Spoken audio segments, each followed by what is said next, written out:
Hello guys, welcome to this video. We're on Gran Turismo Sport today and we're going to be going through braking. Now I'm not going to go into crazy detail, I'm just going to give you the information that I feel is going to be the most beneficial to improve your braking, improve your lap times on GT Sport. I would also say there are a lot of braking guides out there and just general driving guides out there on YouTube. I would definitely recommend checking out Tidgney's driving school if you get a chance. So in this video we're going to be looking at settings, so which assist settings you need and a number of other things. We're going to have a look at technique, how to balance the car and the use of brake markers. Trail braking is something we'll look at in quite a lot of detail as I get asked an awful lot, how do you trail brake? And then finally we're going to have a look at brake balance and how to adjust it depending on the type of car you're driving and the type of race you're taking part in. Okay, so let's have a look at settings then. So if we scroll down to the driver assistance, we want auto drive set to off. We don't want the car, or the game I should say, taking control of the braking. Brake indicator, I also want to have you set that to off, okay, because we want to learn how to use markers on the track to get our braking points. And then ABS we want set to default. So there's three options here, off, weak and default. For some reason, default is the fastest option. So if you watch any top split driver, they will be racing with default for the ABS. Finally, if you're at a new track, I would recommend turning the cone marker on under the driving line assist to get an idea for where your braking point should be. And then after some time driving the circuit, you can turn that off and get used to using markers on the track itself. You can see here, as we approach the braking zone, look to the right hand side, you can see two cones there. So that indicates where we need to start our braking. Then we have a turning point, a apex point and a corner exit point. So if I take it back to where the braking zone is, you can see here, the double cones are just behind the 100-meter board. There's also a man up there and a tree. So those are the kind of markers that you can use as your braking marker. So me personally, I use the 100-meter board and I know once I've just passed that, then I can start to brake. I know Tidgney, for example, always uses that tree on the right hand side. You can also use shadows with some corners, but if the time of day changes, then a shadow is not particularly helpful because it might be in a different place at a different time of day. Another way to find a good braking point is have a look at the top 10 stars and watch some of the replays. Just make sure that the driver you pick is in the same car as you, as different cars have different stopping distances, and also bear in mind that they're going to be right on the limit, so you might want to brake just a little bit earlier than they do initially until you get used to the lap. So why do we need to have a brake marker?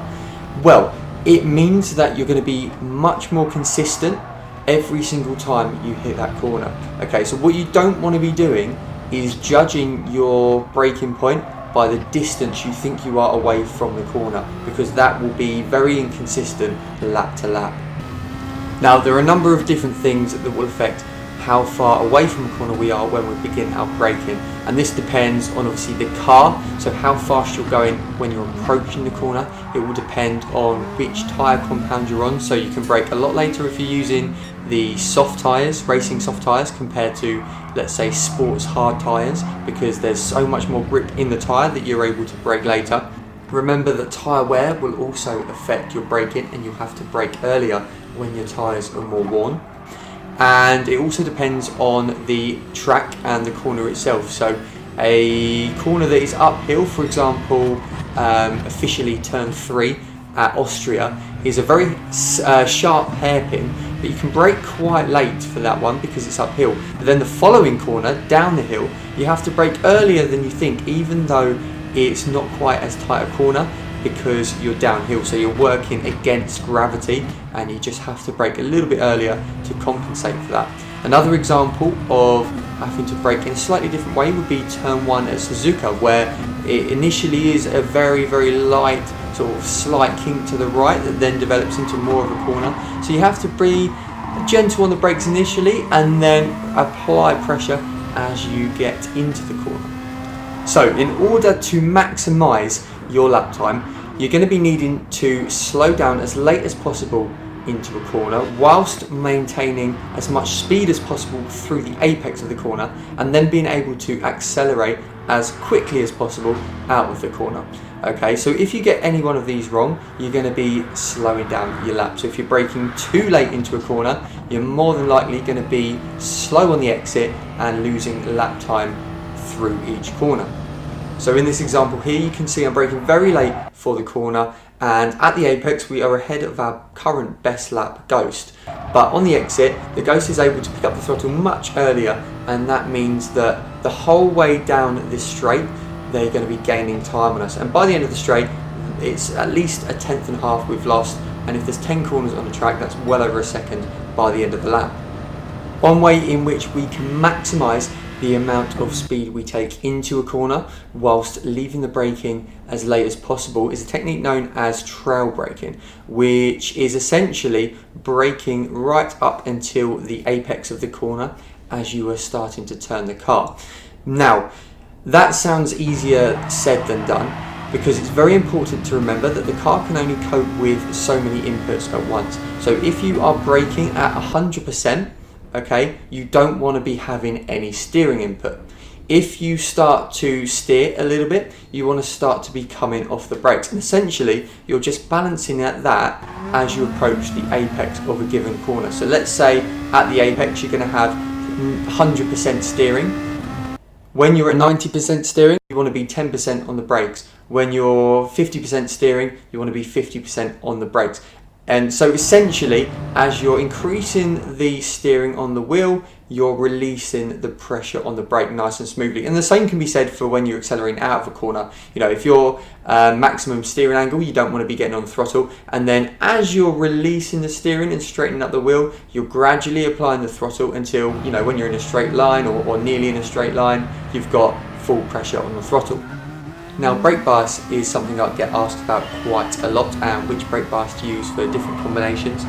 And essentially what brake bias does is moves the power of the braking forwards or backwards. So you can have more braking done towards the front of the car, so on the front wheels, or more towards the rear on the rear wheels, and this will affect the balance of the car through the corner. So ideally, you want the car to be balanced through the corner. You don't want to be having any understeer, which is when the front of the car slides and you can't turn into the corner, and you don't want to be having any oversteer, which is when you turn into the corner and then the rear will start to come around too much and you'll start to get a bit of a slide and have to overcorrect it. So in order to determine the correct brake balance, we basically just want to make sure that the car is nice and balanced into each corner. If you're getting understeer, you want to move the balance towards the rear. So whenever you're using like an FF car in Group 4, for example, it's always good to have the brake balance quite near the rear. And then if you're turning in and you're losing the rear, that's when you want to make the brake bias further forwards. And this is something you probably want to be doing with some of the MR cars that will be quite heavy towards the back of the car, as that's where the engine is, and more likely to be sliding from the rear as you turn into a corner. During a race, you want to select a brake bias that is going to help you with the tyre wear. So if you have brake bias completely towards the front or the rear, then you'll find that those will be the tyres that tend to wear out a little bit quicker. So if you've got brake bias all on the rear, you'll find that the rear tyres will start to wear out just a little bit quicker and the rear will start to slide. So that's not something you want in something like an MR car. However, in an FF car, the front tyres will always wear out the quickest, so you probably do want the brake bias right towards the rear when racing in one of those. But generally, you know, if you were to do a race and notice that either the front or the rear was really wearing out more than the other, then just adjust the brake bias for the next race to try and even that out a little bit, because that will give you a more balanced car towards the end of the race. Now, the final thing I'm going to mention is that if you're using pedals, you should be using your left foot to brake. So it still surprises me how many people will be driving with pedals and not using their left foot to brake and using their right foot instead. And the reason you want to be using your left foot is that it just enables you to be very quick between the throttle and brake inputs, and it also allows you to sometimes blend the throttle and the brake where necessary. So when do we need to blend the throttle and the brake? Well, if we have a look at this clip here, It's the very tricky downhill braking section at Bathurst, and to balance the car, sometimes when you're braking downhill you just want to use a little bit of throttle, and that helps to stabilise the car. Now effectively what this does is just induces a little bit of understeer to prevent the rear from sliding, and this is something you can do if using a controller as well and you're using the triggers to blend the throttle and the brake. And you only ever really want to be doing this on very tricky corners such as downhill braking zones, corners that you're unable to brake in a straight line, and some cars that are just very unstable when braking. Now please let me know if you've found this video helpful, and if you have any questions put them in the comments below and I'll do my best to answer. And also let me know if you like this type of videos and if there's anything else similar you want to see. Obviously if you've enjoyed the video, give it a like and consider subscribing if you haven't already, and I will see you again soon.